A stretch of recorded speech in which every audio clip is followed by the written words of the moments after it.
Kambingnya untuk family kau. Kita zoom. Macam daki orang ni. Berapa kali zoom ni? Ini kuih aku. Bukan dessert. Bukan dessert. Bukan. Karipap. Bukan. Bertabak. Bukan. Oh, aku tahu. Beef pie. Stop it. Get some help. Dia protein. Protein. Ni, ayam golek. Betul! Yeay!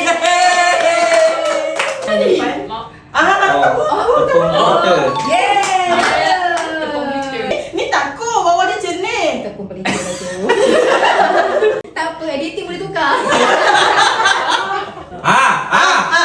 Ini. Bertabak. Yeay! Masya Allah. Uyuk, marshmallow. Mochi. Huh? Savory. Huh? Orang tak makan waktu awal-awal dulu ke. Tapi makanan sampingan lah rasanya. Orang tak jadikan main. Lapang. Kan? Ramadan je orang akan distribute benda ni. Dia macam air ni. Tak apa, aku sikit lah. Sebab aku nak jawab apa tadi. Bubur lembut. Yeah!